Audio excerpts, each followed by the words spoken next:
He rejected her in front of the entire pack, called her weak, called her worthless, stood before hundreds of wolves, his family, his warriors, his elders, his court, and looked her dead in the eye, the woman the moon herself had chosen for him, and said the 4 words that no wolf ever recovers from hearing. "I refuse you," Damon said.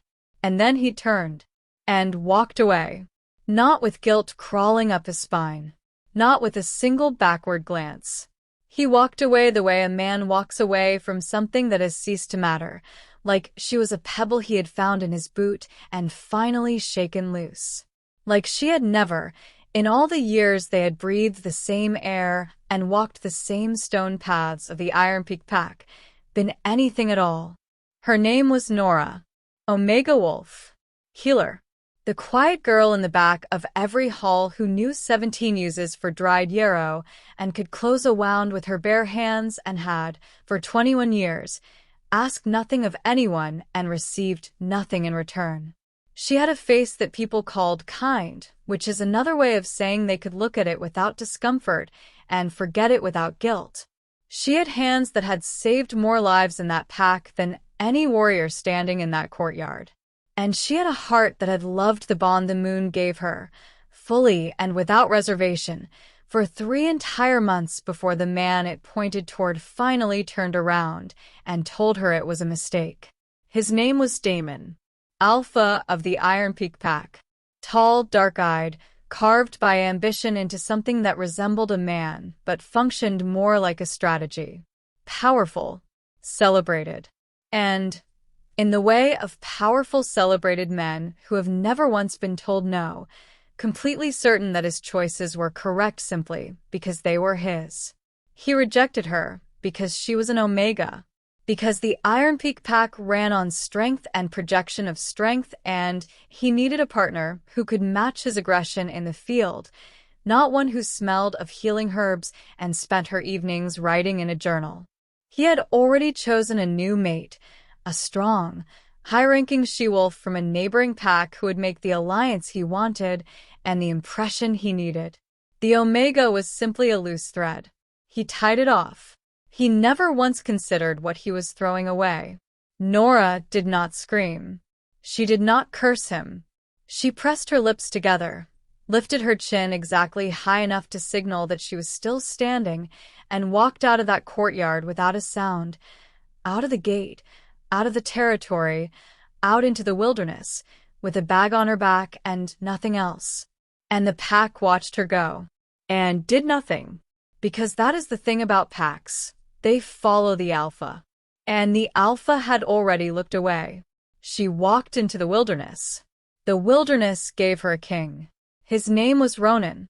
High Alpha, Alpha of Alphas. The single most feared and powerful wolf in all the known territories. A man so ruthless that lesser alphas had been documented multiple times and by multiple witnesses, spontaneously kneeling when he entered a room before he had said a word or made a move.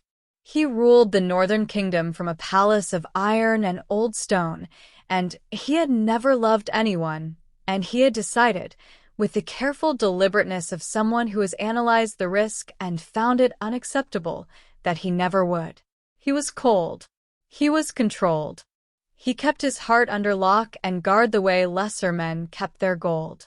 And then Nora nearly walked into him in a corridor carrying a clay pot of pine poultice, told him he was very large without apologizing for it, and something in the architecture of his certainties cracked straight down the middle.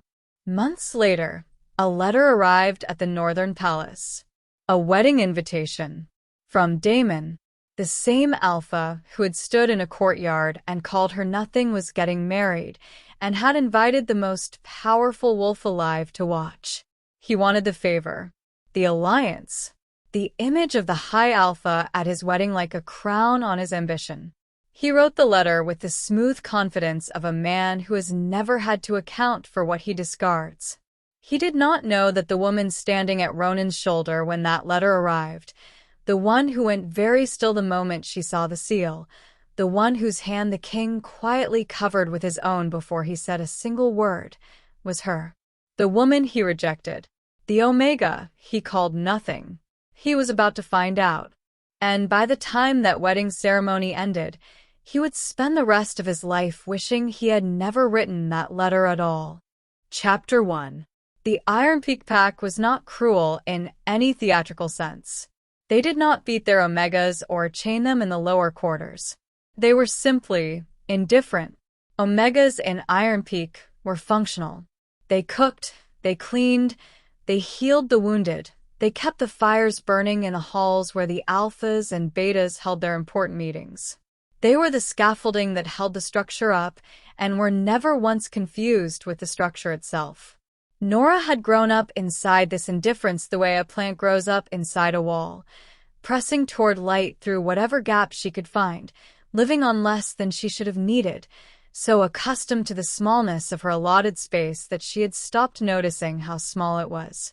Her mother had been an Omega, a gentle woman, gifted with herbs, who had died of a fever when Nora was 9. Her father had been a Beta soldier, a kind man, warm in the uncomplicated way that men who are not burdened by ambition tend to be warm, and he had loved Nora fiercely and consistently until a border skirmish with the Red Hollow Pack had taken him when she was 14. After that, there had been no one. She was tolerated. She was useful. She was never, not once in 7 years of living alone in the healer's quarters of the Iron Peak Great Hall, seen. She had made a kind of peace with this.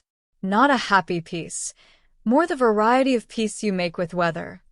You cannot stop the rain. You can only find a coat. She worked long hours. She kept her head down.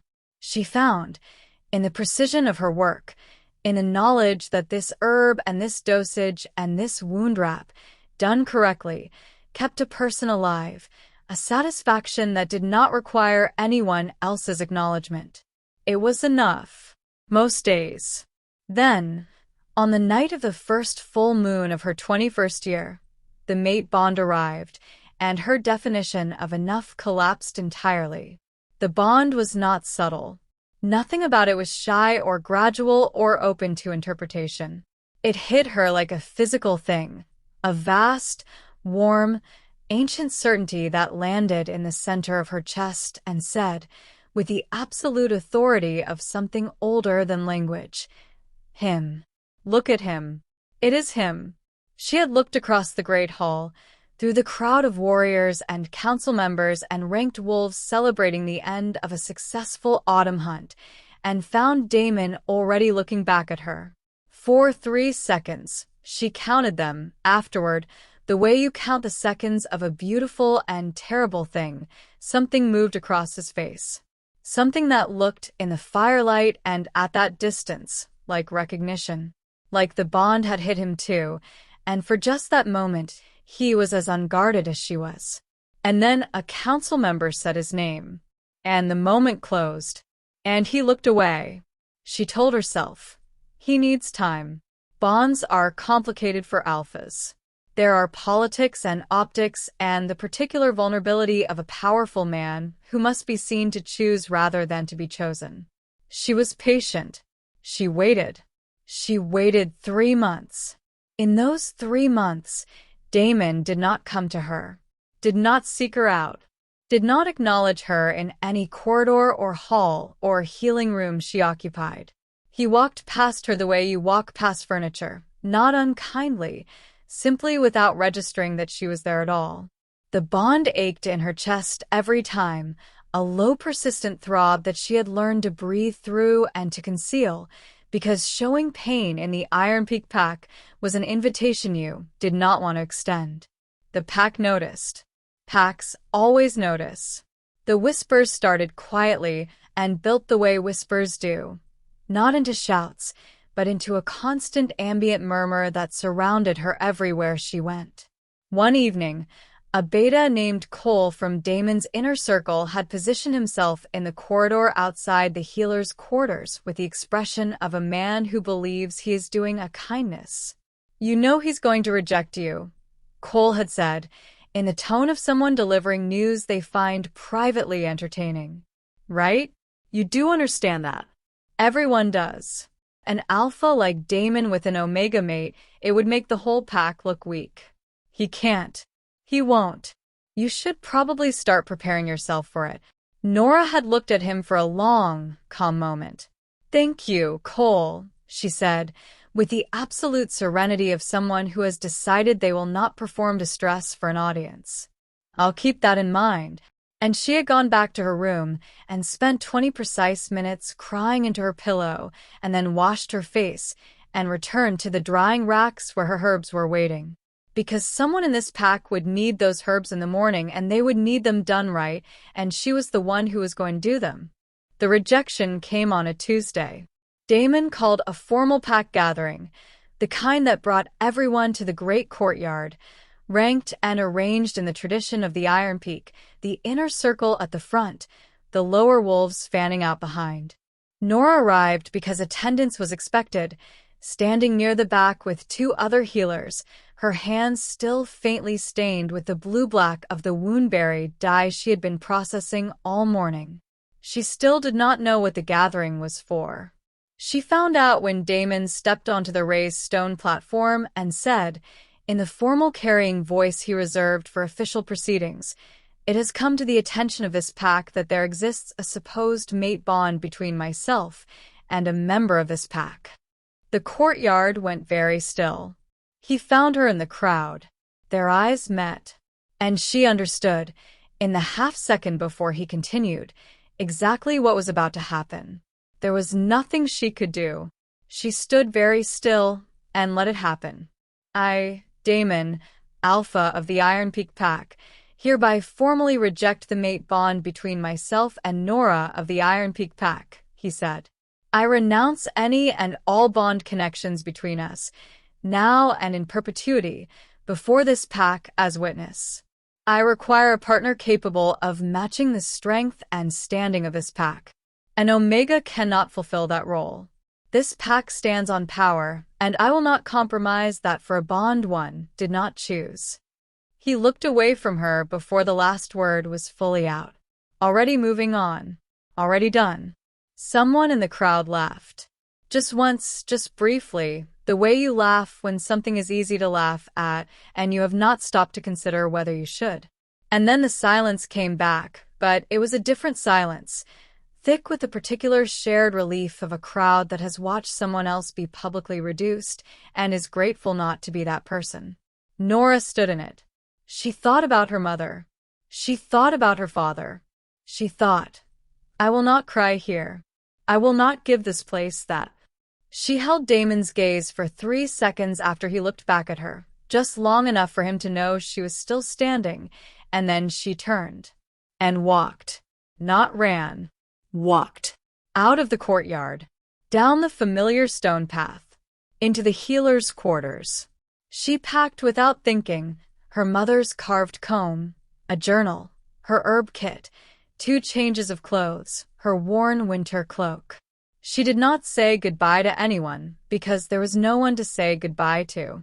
She went out the east gate while the pack was still standing in the courtyard. Nobody called after her. She had not expected them to. The first days in the wilderness were the hardest she had ever lived. She was a healer, not a warrior. She had never trained for extended survival, had no experience with tracking or shelter building beyond the theoretical. She knew which plants to eat and which would kill her, which was something. She knew how to start a fire with flint and how to find water by following the sound of it.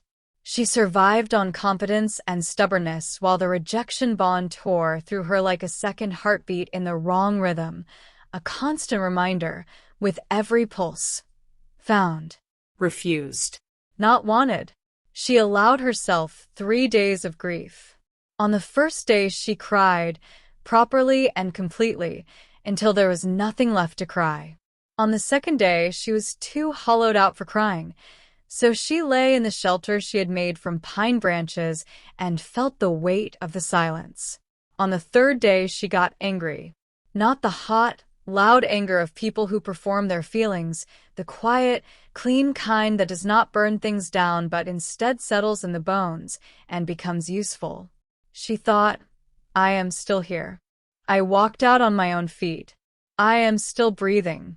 I chose this. On the fourth day, she found a river. On the riverbank, a large wolf was watching her from across the water, pale gray, still as carved stone, with eyes the color of a deep winter sky. Not a wild wolf. She had lived around shifters her whole life and knew the difference. The wolf watched her for a long moment, then stepped back into the treeline. 20 minutes later, a man came back around the bend in the path. Large. Armed. Wearing the Northern Pack's patrol insignia on his shoulder clasp. You look like you've been sleeping in the forest, he said, which was not wrong. I have, she replied, because she saw no reason to be coy about facts. Are you going to be a problem? He had looked at her for a moment. Then something in his face had shifted into something that was either respect or amusement, and he had said, No. My name's Bram. I'm a patrol scout for the Northern Kingdom. You look like you could use a meal and a roof. He had paused. My king takes in strays sometimes. I am not a stray, she said, with some firmness. No. Bram agreed, looking at her with the assessing eyes of a man who has been reading people for a long time. I don't think you are. But you're alone in a border forest with a kit bag and a cloak and the look of someone who had a very bad Tuesday. So, meal, roof, no obligation. He had gestured toward the north road. Unless you have somewhere better to be. She had looked at the river, at the forest, at the particular quality of gray light through the trees that meant winter was coming early this year, and she had 2 nights of food in her kit. She had picked up her bag and followed Bram north, which was the first decision she made that changed everything. Before we continue, I'd like you to let me know in the comment section where you are currently watching this story from. Also, do not forget to like and hit the subscribe button for more interesting werewolf romance stories. Chapter 2. Ronan had not intended to meet her.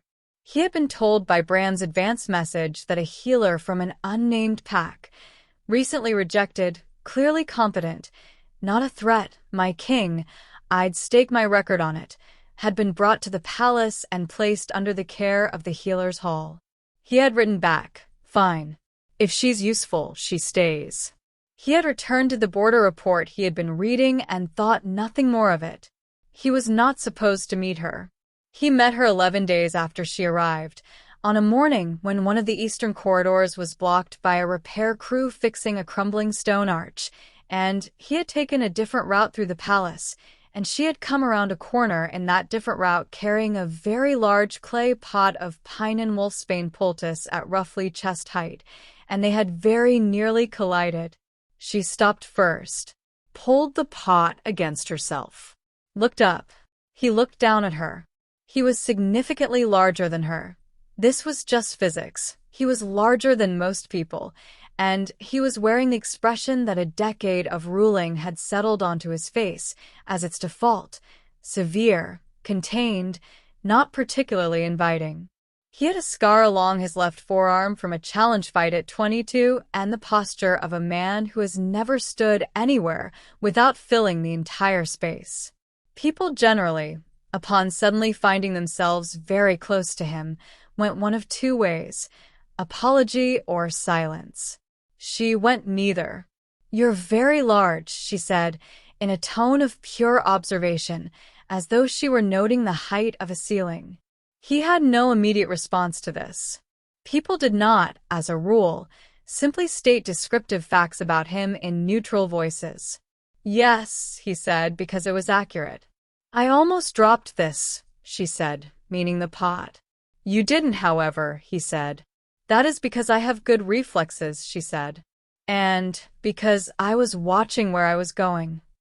She left the implication sitting there, polite as a blade left on a table. He looked at her for a moment. Nobody said things like that to him. Not in that tone, the tone that was technically courteous and practically pointed. He found, examining his reaction, that he was not offended. He was curious. You're the healer Bram brought in, he said. I am. Nora. She shifted the weight of the pot. You're the king. I am. Right. She seemed to run a brief internal calculation. I should probably say something deferential here. Probably, he agreed. I'll work on that, she said pleasantly and stepped around him. He watched her go down the corridor. She did not look back. He stood there longer than any reasonable business required, holding the thought of her the way you hold something you've picked up without meaning to, unsure whether to put it down or keep carrying it. Then he went back to his study and tried, with notably poor success, to stop thinking about the corridor for the rest of the afternoon. Ronan had built his reputation, his very specific, very effective reputation as the most feared alpha in the known territories, on a combination of genuine strategic ability, a willingness to do difficult things without flinching, and one key personal quality that most people misread as cruelty, but was in fact simply absolute emotional discipline. He did not perform warmth he did not feel. He did not say things he did not mean. He did not allow his feelings to make decisions his reasoning had not approved. This had made him, over 12 years on the high alpha seat, an extraordinarily effective ruler and an extraordinarily lonely man, though he had ceased to notice the second part because the first part kept him so thoroughly occupied. He had loved someone once. He had been 18, before the challenge fight, before the crown, before the long process of becoming what he now was. A girl from a southern coastal pack, clever and warm, who had believed in him before he had given her any particular reason to. She had left when the scale of what he was becoming made the future she had pictured impossible. He had understood. He still understood. He had folded the whole thing up and put it somewhere that did not interfere with daily operations, and he had not taken it out again. The lesson he had drawn: love was a variable he could not control, in a life that required control. So, he had removed it from the equation. This had worked very well for approximately 12 years. It was working considerably less well now. He started walking past the healer's hall. Not every day. Not conspicuously. He framed it to himself as standard rounds, which he did make, which was true. The healer's hall was part of the palace.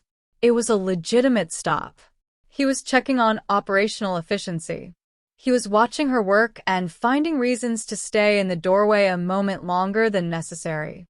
He was noting that she hummed quietly under her breath when she was doing something precise.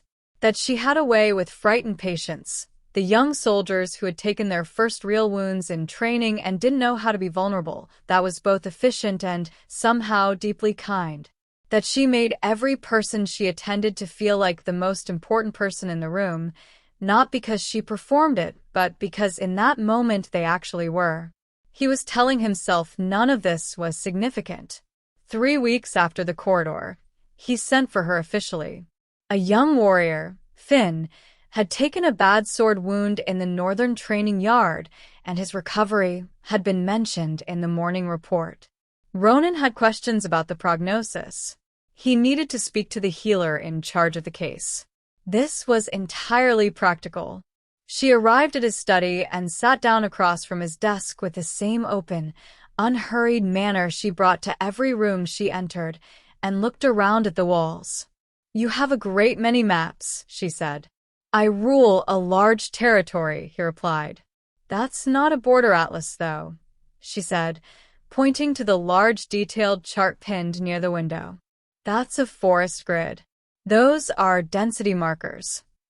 "Game management," he said. "The eastern woodland was being overhunted. I had it surveyed and divided into rotation sections. The herds are recovering."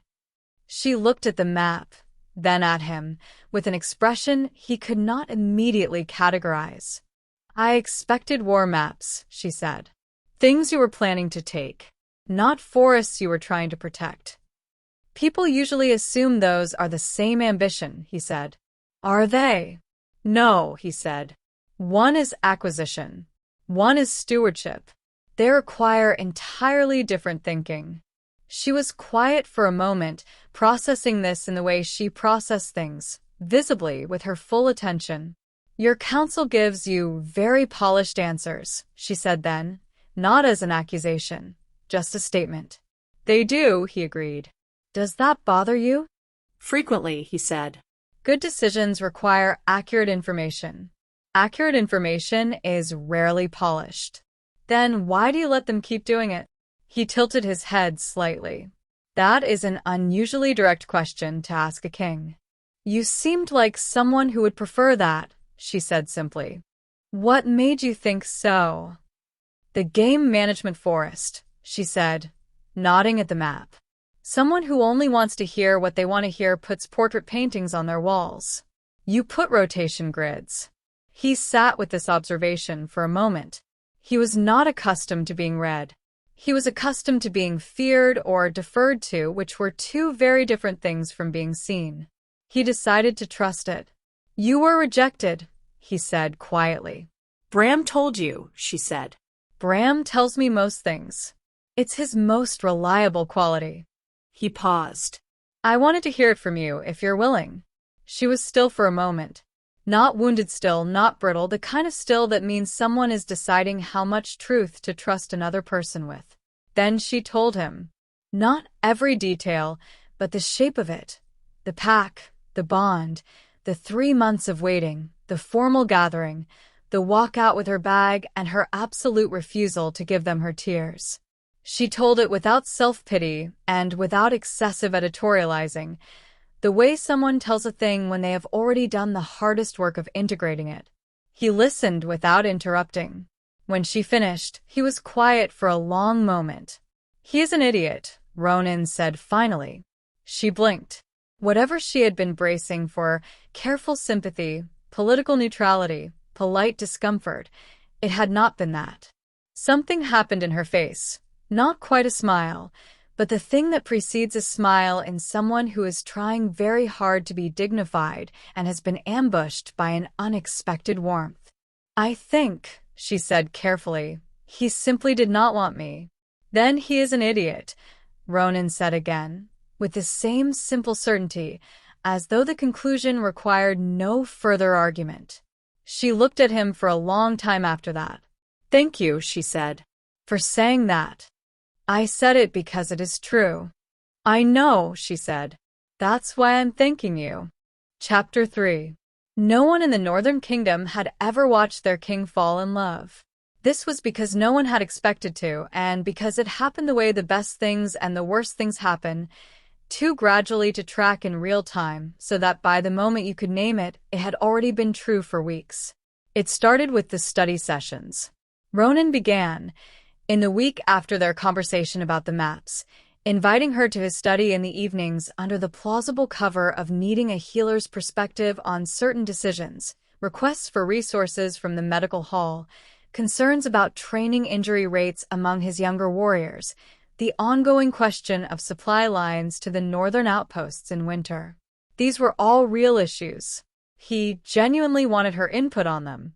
That he also wanted her presence was something he observed about himself, with the detached curiosity of a man noting an unexpected variable in an otherwise familiar equation. She had, it turned out, opinions about everything. Not loud opinions, not performed ones, but considered, specific, often startlingly accurate assessments of situations she had no official reason to understand so well.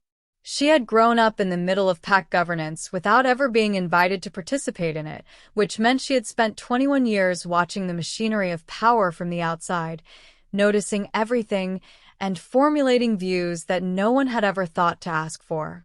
Ronan asked, and then could not stop asking. The Southern Lord is stalling, she said one evening, when he had been walking her through a frustrating 6-month trade negotiation that his counsel kept assuring him was progressing normally. She was sitting across from him with a cup of tea that had gone cold while she read the summary documents he'd set out, and she said it so matter-of-factly that for a moment he thought he'd misheard her. He's not stuck on the terms. He's running out the clock to see if you'll sweeten the deal. How are you reading that from a summary? Ronan asked. Because he keeps revisiting objections your counsel already addressed and resolved in the second meeting, she said, turning a page without looking up. If his concerns were genuine, he'd have new ones by now. He doesn't. He has the same 3. That's not a man who's troubled. That's a man who's waiting. Ronan looked at the documents, then at her. The following morning, he sent the Southern Lord a single-sentence reply. The offer currently on the table would be withdrawn in 7 days, and if Lord Fen wished to renegotiate terms, he was welcome to do so in person at the Northern Palace at Ronan's convenience. The Southern Lord arrived in 5 days. Signed everything within the hour of sitting down. Ronan had told Nora about this at dinner, with the contained satisfaction of a man who does not permit himself open expressions of pleasure, but was clearly, unmistakably, pleased. She had looked at him with great seriousness and said, "You're welcome," and then kept her face entirely straight for 4 full seconds before something broke through it, a brightness in her eyes, a twitch at the corner of her mouth, the specific, barely suppressed energy of someone who is trying not to laugh and finding it a near thing. He felt something shift in his chest. He had catalogued the sensation, identified it, sat with it in the privacy of his study for the better part of an evening, turning it over with the same systematic approach he brought to everything that required careful handling.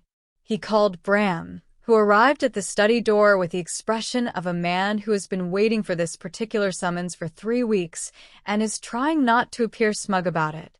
"Tell me what you know about her," Ronan said. "Things I don't." Bram sat down. He was quiet for a moment, choosing his words with the care of a man who has learned that how you frame information to this particular king matters enormously. "She cried the first 2 nights," Bram said. "Quietly. Through the door of the small east room I put her in. Never asked for anyone. On the 3rd morning she was at the training yard at dawn, asking the weapons master to teach her to defend herself." He paused. "He told her the defense program wasn't for healers." She said understood, "Thank you," and left. Then she went back every morning for 2 weeks and learned what she could from watching the soldiers train on her own time before her hall shift started. "She can now throw a knife." He considered. "Not particularly well, but she can throw one." Ronan was quiet. "She asks about you," Bram continued. "Not the political you, not your alliances or your battle record. She asked me once what you were like before all this. She asked if you'd ever had a reason to be happy. She said it like she genuinely wanted to know, not like she was gathering ammunition." He paused. "She notices things about you. She mentioned to me 2 days ago that you've been carrying tension in your left shoulder for a week, and that someone should tell you to rest it. I told her she could tell you herself."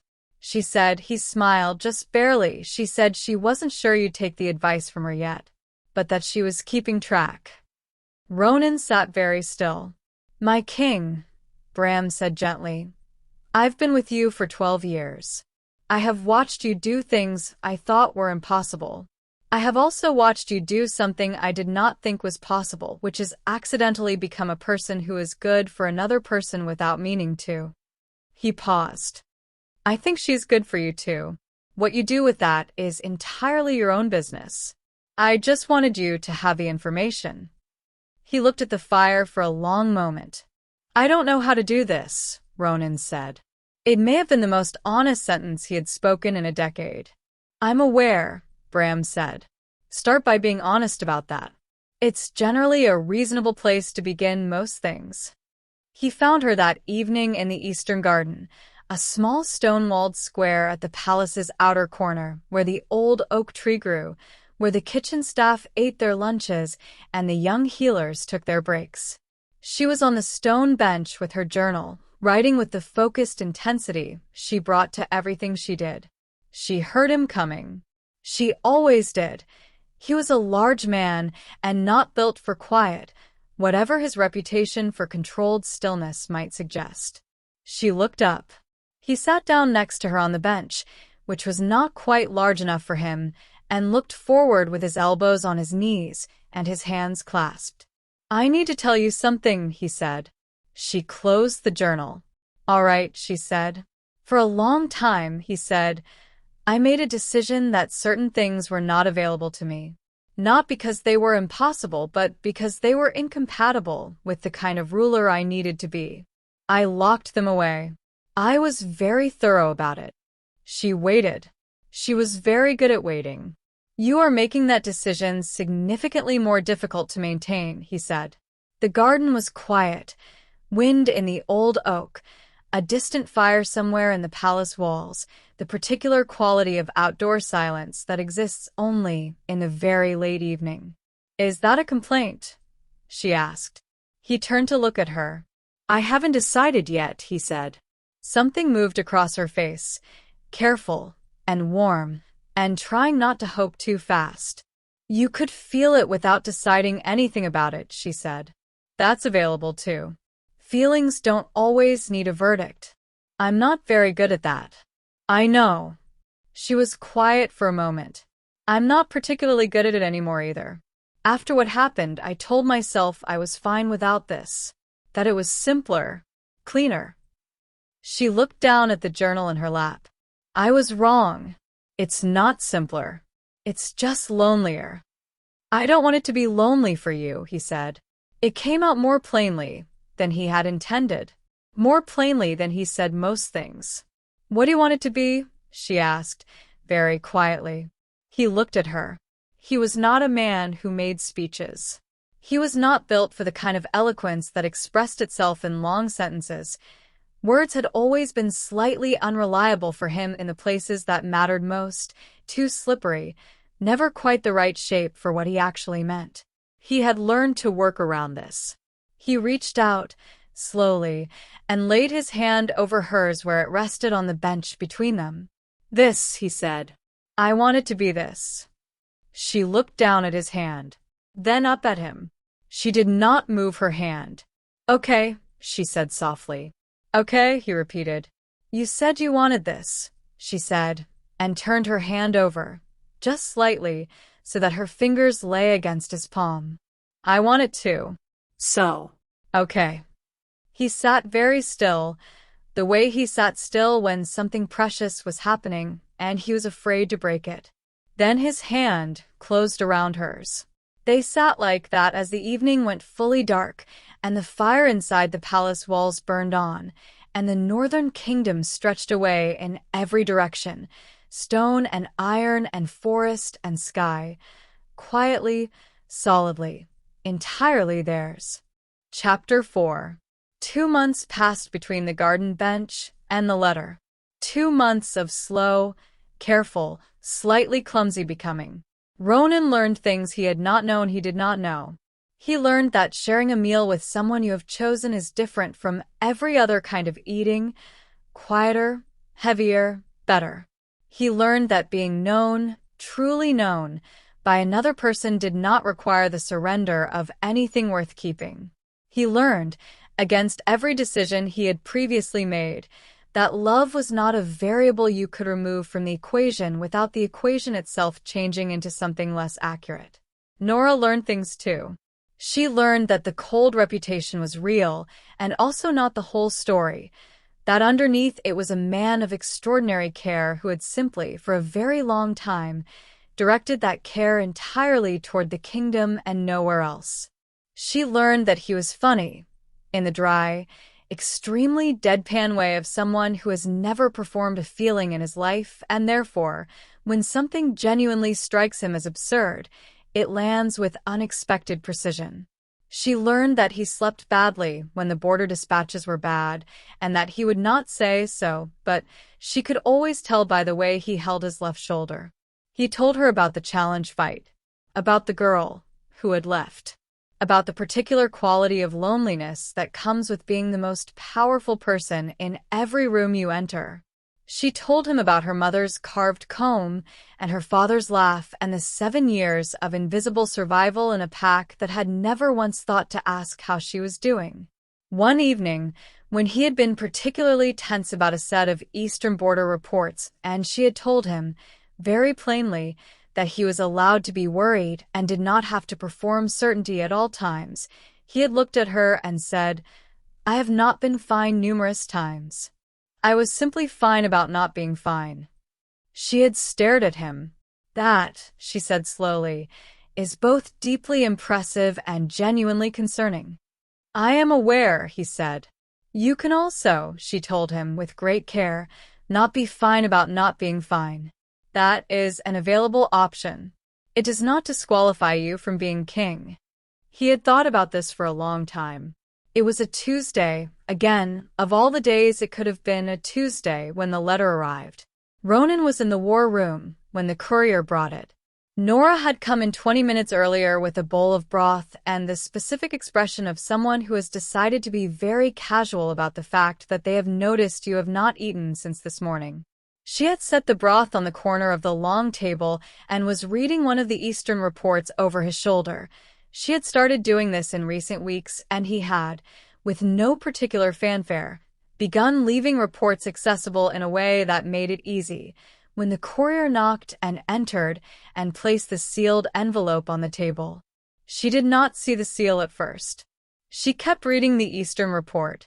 Ronan picked up the letter, broke the seal. Read. He glanced at her. She was still reading the report. He looked back at the letter, then set it on the table deliberately so that she could see the crest. She looked down. The crest of the Iron Peak Pack, a howling wolf on a field of dark stone, sat at the top of a letter addressed to High Alpha Ronan in the careful formal script of someone who had practiced this particular address. The letter was elegant, Polished. It invited the High Alpha and his honored court to attend the wedding of Damon of the Iron Peak Pack and Lady Serena of the Redstone Pack, to be held at the Iron Peak Great Hall in 3 weeks' time. It spoke of honor and blessing, and the very great distinction that the High Alpha's presence would confer. It did not mention why Damon might need to distinguish himself. It did not need to. They both understood the mechanics. Nora read it twice, then stood very still. So, she said, in the tone of someone assembling their composure one brick at a time, he's getting married. So, it appears, Ronan said, to someone else. Also, as stated. And he invited you because having the High Alpha at his wedding is a political trophy. She paused. He doesn't know about me being here. He can't. No, Ronan said. He cannot. He looked at her steadily. Nora. She looked up. Tell me what you want, he said. She was quiet for a long moment. He waited. He was, for all his impatience in other contexts, very good at waiting for her. What I want, she said finally, is to not have been hurt in the first place. But that's not a thing you can give me. She exhaled. I'm fine. He tilted his head.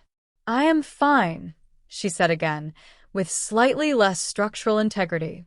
He came around the table and stood before her and put both hands on her shoulders, gently, the way he touched things he did not want to break. You do not have to be fine, he said. She looked up at him. For a moment, just one, just long enough for him to see it. Her composure cracked. Not dramatically.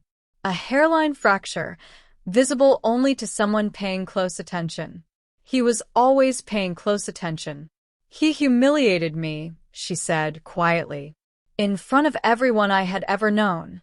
In front of the pack that used my hands and my herbs and my late-night hours for 5 years and never once looked at me like I was a person, and then they all stood there and watched him do it, and some of them laughed, and I walked out, and not one of them said wait. She stopped. And now he's getting married and inviting the most powerful wolf in the world to come celebrate him. Like everything he did was just correct, unquestioned. Fine. He pulled her in. She pressed her face into his chest and allowed herself 30 seconds of not being fine. Then she pulled back and straightened. I want to go, she said. He raised one eyebrow. To the wedding, she said. With you. I want him to see me. I want that entire pack to see me. I want them to look at what they called nothing. She paused. That's petty, isn't it? He considered this with the full gravity it deserved. The word you're looking for, he said, is righteous. Pettiness is wanting to harm someone disproportionate to the harm received. What you want is simply to be seen accurately, in the same place where you were seen inaccurately. That's not pettiness. That's the correction of a record. She stared at him. You rationalized it specifically so I would feel better, she said. I rationalized it because it's correct, he said. Those two things are allowed to coincide. The noise she made was somewhere between a laugh and a sound of genuine disbelief. He watched it happen with the particular quiet satisfaction of a man who continues to astound himself with this capability. We'll go, he said. I will honor the invitation. You will come with me, and I will make it clear, in whatever way becomes necessary, exactly who you are. He paused. I want to. She held his gaze for a long moment. Then she nodded.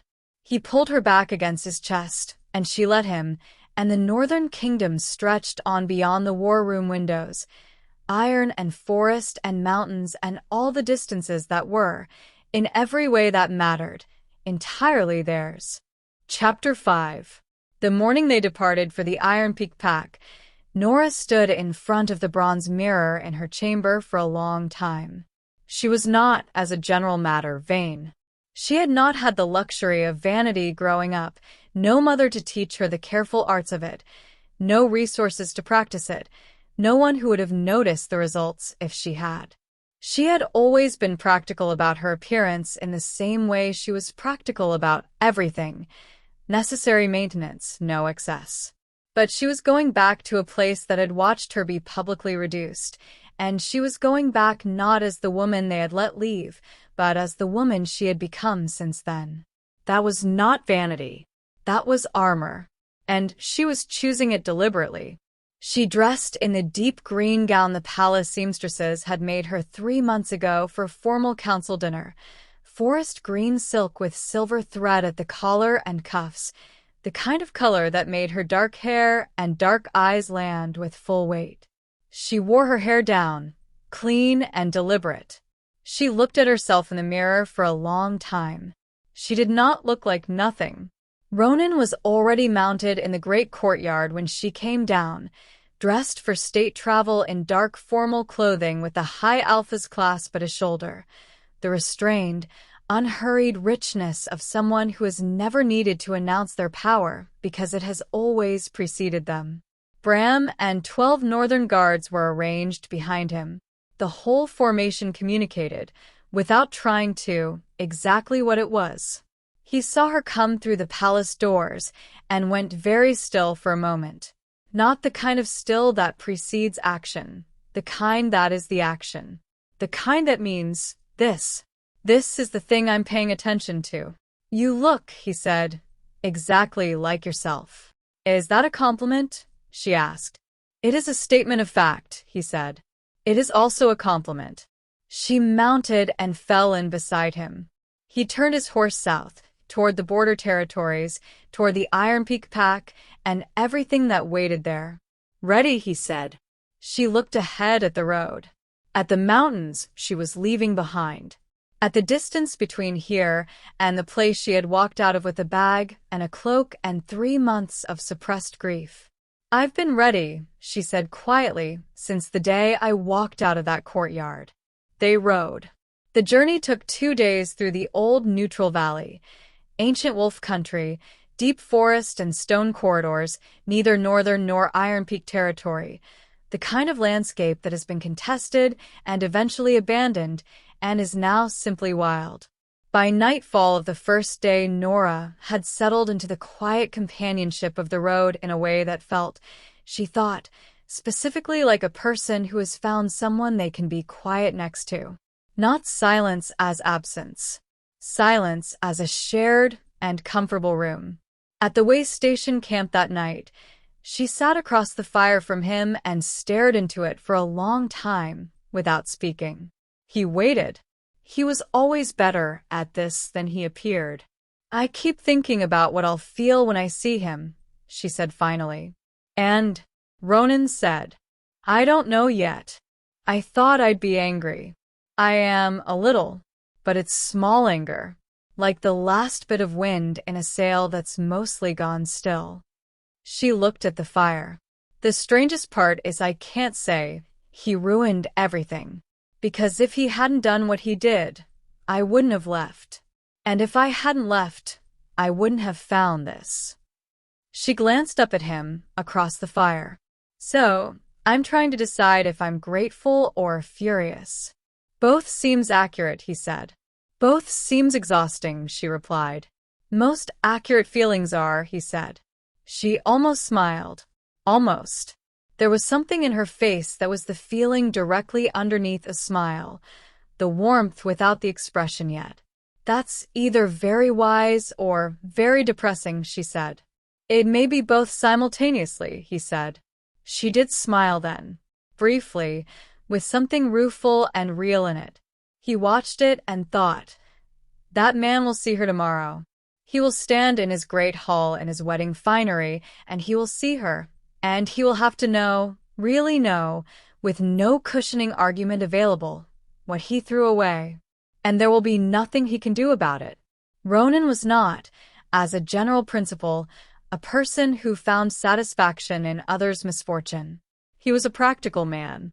Schadenfreude was inefficient. He made an exception. They arrived at the Iron Peak Pack mid-morning, 2 hours before the ceremony.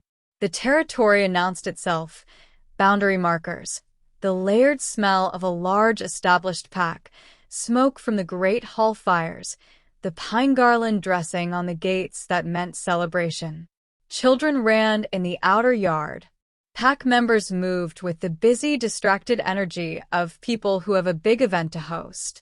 And then the northern riders came through the gate, and several things happened at once. The energy changed. Not dramatically, not a sudden stop or an audible silence. But Nora had grown up in this pack, and she knew its rhythms, and she felt it. The particular quality of disrupted attention, conversations losing their thread, faces turning. She kept her eyes forward. She heard, from somewhere to her left, a voice say very quietly, barely above breath, "Is that Nora?" And then from further back, "It can't be." And from just behind them, "It is. Look at her." She kept her face forward. She kept her spine straight. She let them look.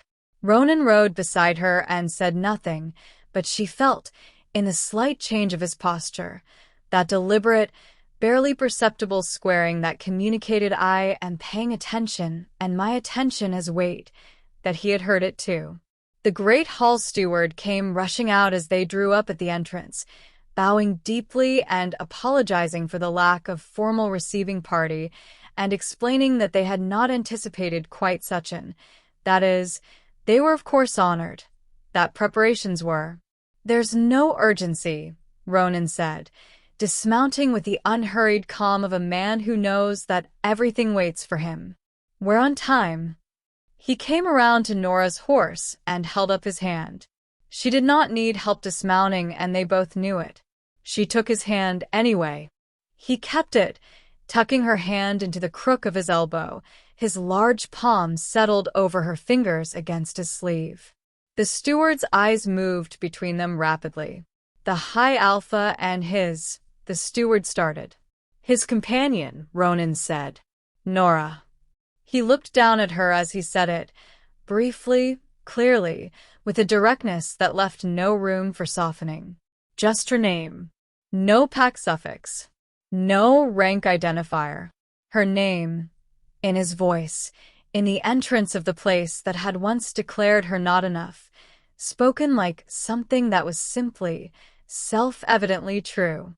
"Of course," the steward said faintly. "This way, please." Chapter 6. The great hall of the Iron Peak Pack was dressed for a wedding in the traditional northern style, pine boughs along the stone walls, white linen on the long tables, iron candlestands burning through the afternoon dimness. It was a fine hall. Nora had eaten meals in it 1,000 times. She had treated injuries in the room behind it. She had sat in its corners and along its walls for most of her adult life, invisible and useful and unasked.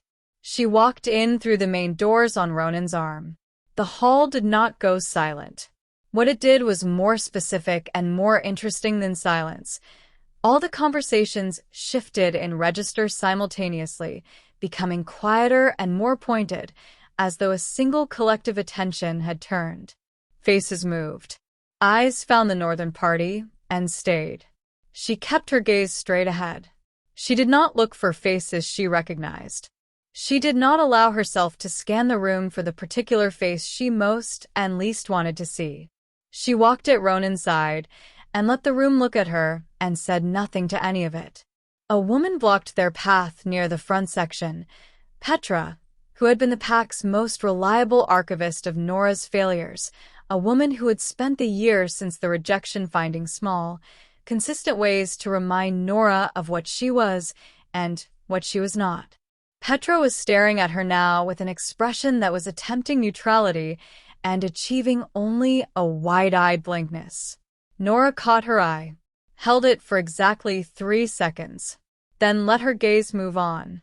She felt Ronan's arm tighten against hers, barely, briefly, and glanced up to find his expression unchanged, his jaw set with a particular contained quality that, in him, meant he was maintaining composure around a feeling he found somewhat satisfying.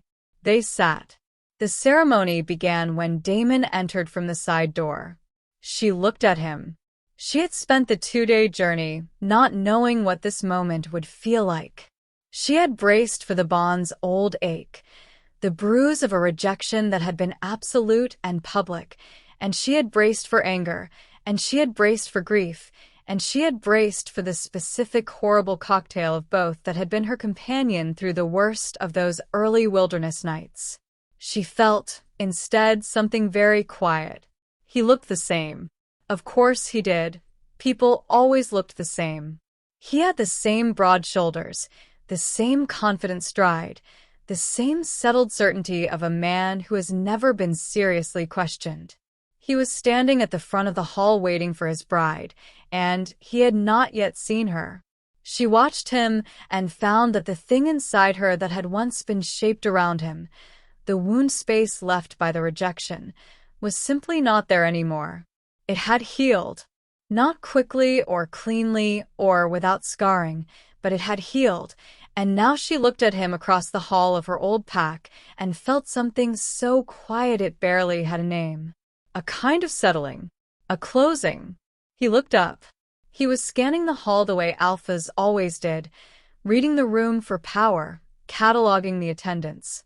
His gaze found the northern party first, found Ronan, the largest and most controlled presence in any room he entered, and then moved, instinctively, to see who was with him. And found her. He went completely still.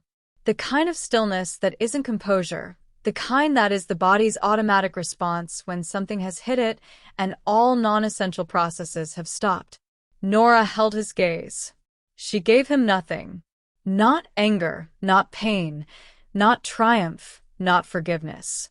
Just her eyes, steady and clear, from the front section of the hall that had once been closed to her. Then his bride appeared at the main doors, and he had to look away. Lady Serena of the Redstone Pack was beautiful in the straightforward way of someone who has always been told so, and has built their identity around the certainty of it. Tall, fair-haired, with the strong bearing of a high-ranking wolf who knows her own value. She wore deep red, the Redstone Pack's color, with a gold belt at her waist, and she walked the hall with the perfect, unhurried confidence of someone who has been prepared for exactly this moment their entire life. She was about 10 rows from the front when she noticed the northern party. She noticed Ronan first, everyone did.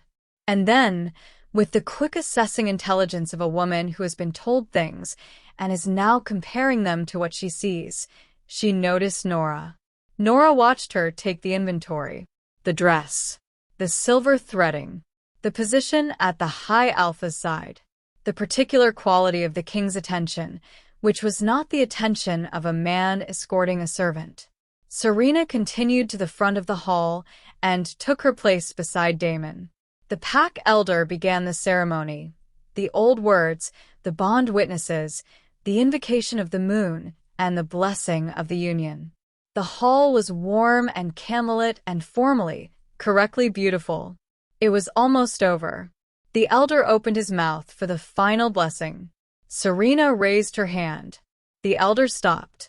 "Forgive the interruption," Serena said, in the carrying, practiced voice of someone who has been performing authority since childhood. "I wish to address a matter before we complete the ceremony." The hall went very still. She turned and looked directly at Nora. "I understand we are honored to have the High Alpha with us today," she said, with the smooth graciousness of someone who has decided they are being generous. "And I could not help but notice he has brought a guest." She paused, perfectly timed, precisely theatrical. "A guest who was, if I understand the history correctly, a rejected mate of this pack. Of my soon-to-be husband." Her head tilted slightly. "I want to say that of course we bear you no ill will, but it does seem inappropriate for a rejected mate to attend the wedding of the man who rejected her. One does wonder at the purpose." The smile was small and deliberate. "Unless, of course, your employer was simply unaware of the history when he brought you along." The implication settled over the hall like a cold fog. The rejected Omega. The servant.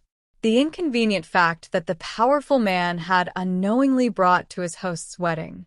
Nora felt the hall breathe in, and felt Ronan stand up. She had not expected it. She had been gathering herself, studying, choosing from among the 10,000 responses she had composed and reconsidered on the 2-day ride, preparing to answer.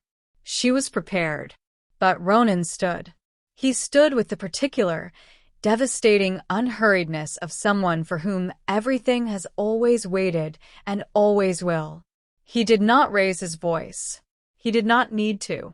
The hall found him before he had done anything, and it stayed found. "You will address her," he said, "by her name." His voice was level. Conversational. Completely, without heat. It was somehow more frightening for being so. Serena's composure flickered. Of course, I simply meant." "Her name," Ronan said again, "is Nora."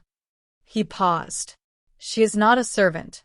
She is not a guest brought by oversight.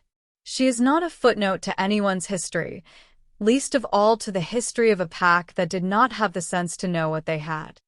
He turned his gaze to the full hall, slow, thorough, moving across every face with the unhurried certainty of a man who has never needed to rush a reckoning. "She is my mate." The hall processed this in the particular silence of people who have received information that restructures everything they thought they understood about today. "Any respect this pack holds for me," he continued, in the same level voice, "belongs equally to her. Any favor you hope to receive from the Northern Kingdom, any alliance you value, any standing you associate with my name, it is her name you should be saying. She has earned more than any of you have ever offered her.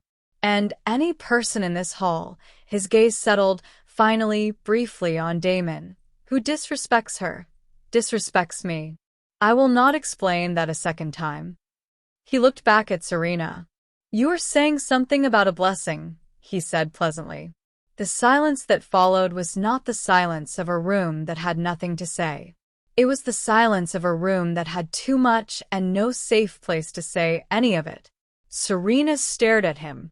She looked at Damon. Damon was looking at Nora. His face was utterly still. She could not read it, and she found she did not particularly need to. She stood. She had not planned to. But she stood, and she looked at the hall, at all of it, the walls she had worked beside, the faces she had known, the pack that had watched her walk away, and she felt, in that moment, not triumph and not rage, but something quieter and more durable than either. The feeling of a record that has been corrected, of a thing that was said in the wrong about her finally, in the presence of the same witnesses, being unsaid. She took Ronan's arm.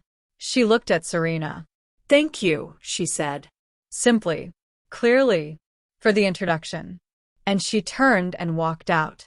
His footsteps followed immediately, one beat behind her, and then the guard falling into formation around them, and then the sound of the great doors opening to the afternoon sunlight, clear and bright and cool. She stopped on the wide stone steps and breathed it in. He came and stood beside her. "You didn't have to do that," she said. "I know," he said. "You could have let me answer her." "You would have answered her beautifully," he said. "I don't doubt that." He paused. "I wanted to answer her. There is a difference." She turned and looked at him in the afternoon light. This man who had decided love was not available to him and had been proven wrong, who had never made a speech in his life and had just made one in front of 200 wolves, who had pressed his lips to her hair in a palace garden on an ordinary evening and called it everything. She felt the last of it settle, the last of the weight she had been carrying since a Tuesday in a different courtyard, in a different life. "Let's go home," she said. He offered her his arm. "Yes," he said. "Let's." Chapter 7. The Northern Kingdom received them back the way a kingdom receives something it has been waiting for without knowing it was waiting. Bram had ridden ahead. By the time the northern gates opened and the horses came through, the palace yard was lined. Not by order, there had been no order. The staff had simply drifted there.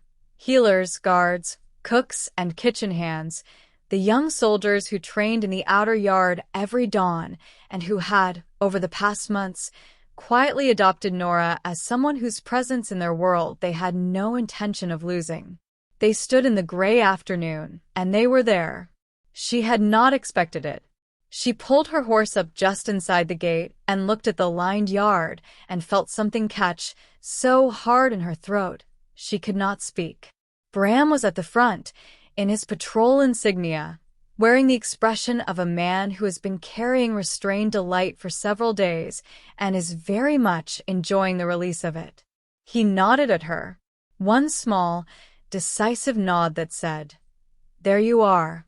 She told herself she was not going to cry in the stable yard. She made it about 8 steps before she started crying in the stable yard. It was brief, not decorative. Ronan pulled his horse alongside hers and put his hand between her shoulder blades, steady and warm and entirely without commentary. "Right," she said, to herself or to the yard or to no one in particular. "Right. Take your time," Bram said. "I am not crying in the stable yard," she said, with great conviction. "Of course not," Bram said, with perfect courtesy. She wiped her face and dismounted and walked into the palace with her back straight. The weeks that followed were quiet. They were ordinary, in the way the best kind of happiness is ordinary, not the happiness of exceptional moments, but the happiness of a life that has arranged itself correctly and now simply runs. Ronan still ran the kingdom, which was large and complex and never entirely without crisis. She still ran the Healer's Hall, which was her domain and which she defended with a gentle ferocity that amused him greatly and earned her the unambiguous loyalty of every healer in the palace. They had dinner together, most nights, sometimes in the formal dining room, sometimes in the study with the maps, sometimes in the eastern garden under the old oak when the weather allowed. He learned to be tired in front of her without managing it into something more acceptable. She learned to ask for what she needed instead of quietly assuming she didn't deserve it. They argued sometimes about things that mattered, governance and medicine, and the right way to approach the Eastern Pack Lords who were being difficult again, and they resolved the arguments most of the time by the end of the evening. They were not perfect. The best loves never are. They were simply honest and present and willing to do the work, and that turned out to be enough. More than enough. More than either of them had known to hope for. 3 months after the Iron Peak wedding, Ronan called the full council. He told Nora only that he needed her present and that she should dress formally. She asked him twice what was happening, and he said each time, something that should have happened sooner. She looked at him with the expression she used when she was choosing to trust something she could not entirely see yet.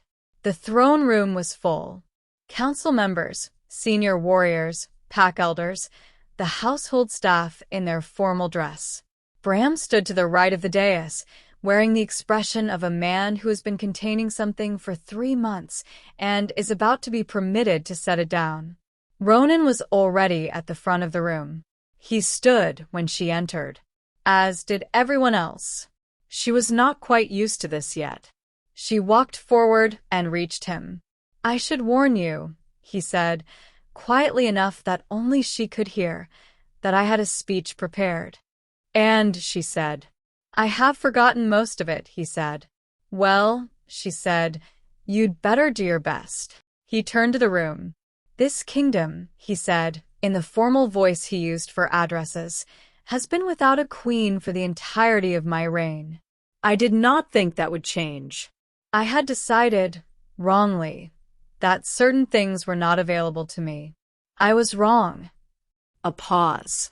The moon, which is patient with those who are slow to understand what is in front of them, sent me a correction. He looked at Nora. "You have made this kingdom better," he said.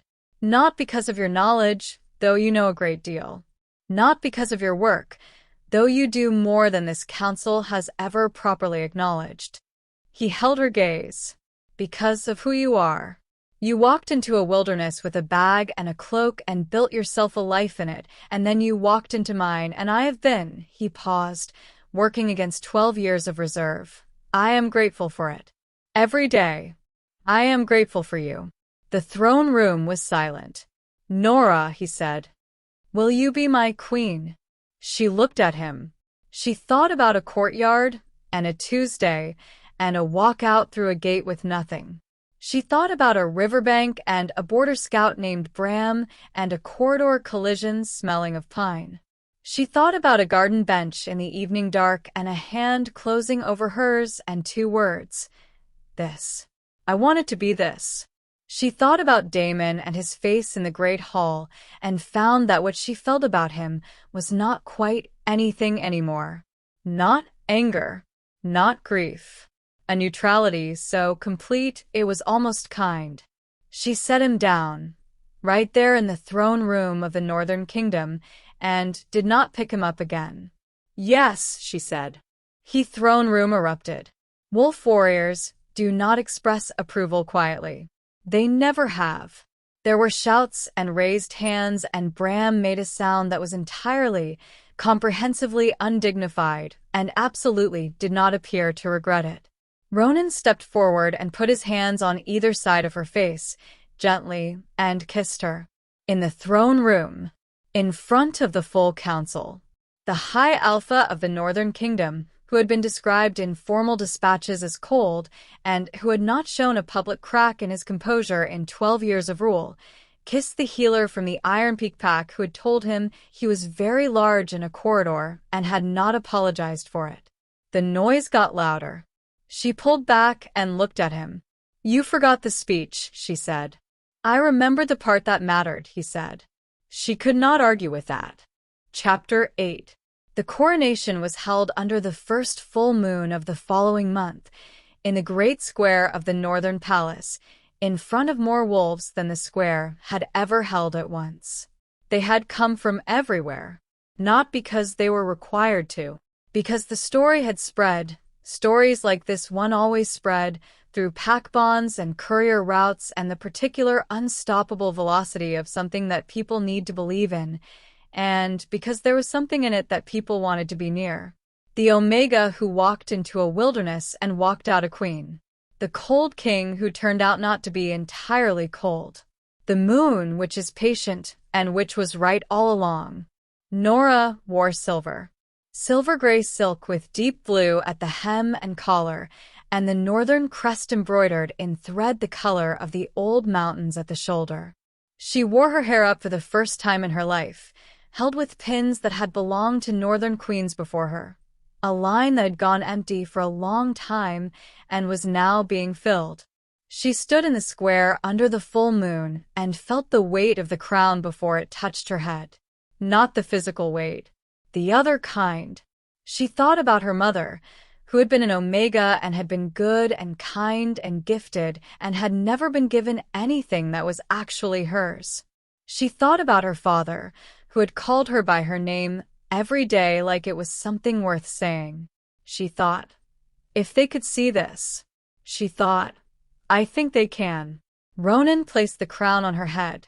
He looked at her with the look he had given her in the garden, on the bench, in the dark, settled, focused, the look of someone who has decided where their attention belongs and has no interest in redirecting it. Queen of the Northern Reaches, the elder wolf said. The crowd answered. She stood beside Ronan and looked out at the thousands of faces lit by moon and torchlight, and she thought, I built this. Not from nothing, because I was never nothing, but from exactly what I was, all of it, the grief and the stubbornness and the 3 days in the wilderness and the 20 years of invisible competence and the absolute refusal to let a Tuesday in a courtyard be the last word about her. She built it from herself, and it was hers. She thought, they were wrong about me. All of them. She thought, I am so grateful I did not let them be right. The years of her reign were good years. She was not a decorative queen and had never been asked to be. Ronan had not wanted decoration, and the kingdom, it turned out, had not needed it.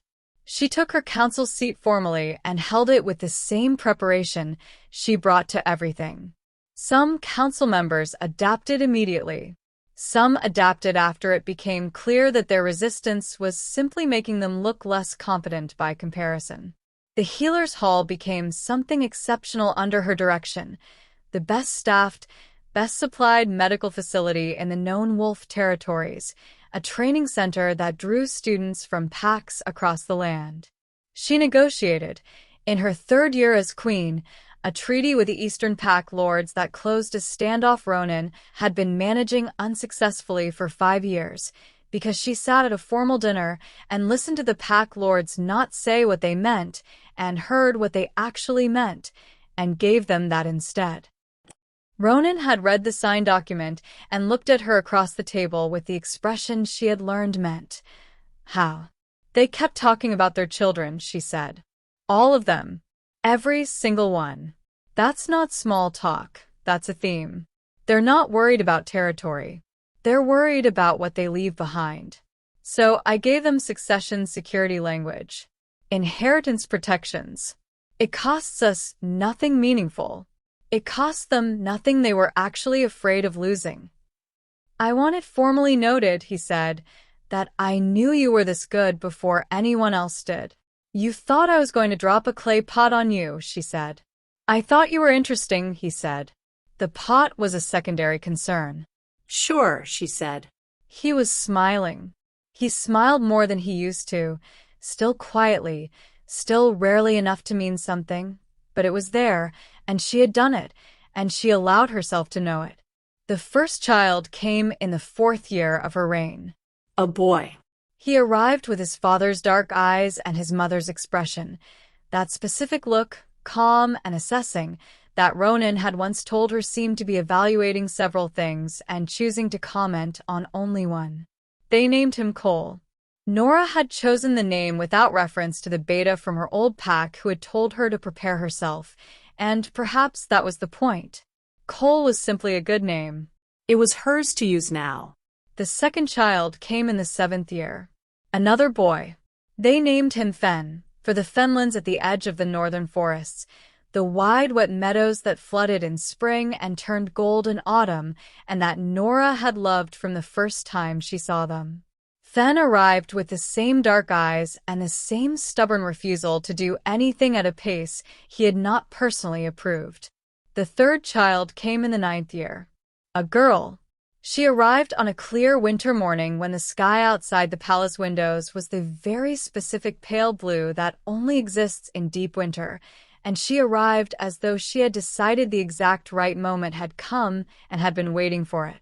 She was small and loud and had, within the first hour, the expression of someone conducting a thorough situational assessment and finding several points of concern. Ronan held her with the careful, slightly stunned reverence of a very large person who has been handed a very small person and is deeply aware of the stakes. "She has your eyes," Nora said. He looked up. "She has your expression." "What expression?" "The one that says she is looking at the situation and she has opinions about several aspects of it and has chosen to be polite about exactly one of them." Nora looked at her daughter. "That is a very good expression to have." "It's the best expression," he said. "I know from experience." They named her Isla. After the island in the northern sea they had sailed to in the first year of the reign, 10 days, just the two of them, no council and no dispatches and no one needing anything from either of them, just sea and gray sky, and the kind of rest that goes all the way down. The three children grew up knowing who they were from the beginning, which is the rarest gift. They grew up in a palace that was also a home, with a father who was feared across the known territories and who sat on the floor to help with wooden puzzle maps, and a mother who was loved across those same territories and who taught them that knowing how something grew was as important as knowing how to defend it. They grew up hearing the story, told around fires and at formal dinners and in the slightly embellished form that stories take when they have traveled through enough hands. The Omega who walked out and became a queen, the cold king who turned out to be warm after all, the moon's long patience. They knew it as the way their father looked at their mother when he thought no one was watching, as the way their mother touched his arm in the council chamber, just briefly, just for a moment, a grounding that both of them seemed to need and neither of them announced. Cole asked her once, when he was old enough to ask honestly and young enough to still do it without self-consciousness. "Were you scared when you left the old pack?" "Yes," she said. "Very." "But you still went," he said. "Yes," she said. "Why?" he asked. She looked at her son, her oldest, who had his father's precision and her stubbornness and something else entirely that was simply and entirely himself, and she thought about it honestly. "Because staying was scary too," she said finally. "And staying meant being afraid in a place where nobody saw it. If I left, at least the fear was honest. It was mine. I was afraid of my own life instead of afraid of someone else's opinion of it." She paused. That felt better. "So you decided to lose on your own terms," Cole said, with the direct certainty of a 9-year-old who has identified the structural argument. She stared at him. "I'm 9, he said, somewhat defensively. "I know," she said. "That's an excellent observation for 9. Father said I get that from you," he said. "The cutting to the point thing. He said you did it to him once in a corridor, and he never entirely recovered." She was quiet for a moment. "He said that?" she asked. "He might have been more formal about it," Cole said. "He said you had a way of making things clear that he had not encountered before, and that it was," the boy squinted, recalling, "distinctly useful and entirely disorienting. Both at the same time." She pressed her lips together. "Your father," she said after a moment, "is something else entirely." "He is," Cole agreed, with the easy confidence of a boy who has grown up knowing exactly what his family is. Somewhere in the Iron Peak Pack's territory, Damon lived his life. He had his queen, Serena, who was strong and political and had brought him the alliance he wanted.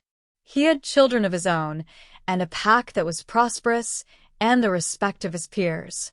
He had become, by all available accounts, a more careful alpha in his later years, more measured, more considered, the way people sometimes become when they have done something they cannot undo and have chosen to let the weight of it change them. Whether he thought about her, whether in the ordinary light of ordinary mornings some part of him understood what he had discarded, what the weight of what he had done had actually been, is not a thing this story can know or needs to. Because Nora had stopped carrying him a long time before that day in the Great Hall. She had set him down somewhere in the wilderness, or on a riverbank, or in a corridor that smelled of pine, and she had walked away and never gone back for it. That chapter had been closed, and the closing had been hers, and it had been clean. She was a queen. She had earned it the only way anything worth having is ever earned, by being exactly who she was, in the hardest conditions available, until the world had no reasonable choice but to see it. The moon, which is patient, had known this from the beginning. She had been chosen and refused and let loose into a wilderness, and the wilderness had given her back to herself, and herself had found a river, and the river had led her to a king who had forgotten how to love, and then, with her help, slowly and imperfectly and completely, remembered. 3 children, 1 crown, 1 kingdom, 1 man who learned to hold her hand in a garden and never, in all the years that followed, let it go. That is the end of the story. Or it is the beginning of the rest of it. And the rest of it, ordinary and quiet and entirely, irrevocably theirs, was the best part of all.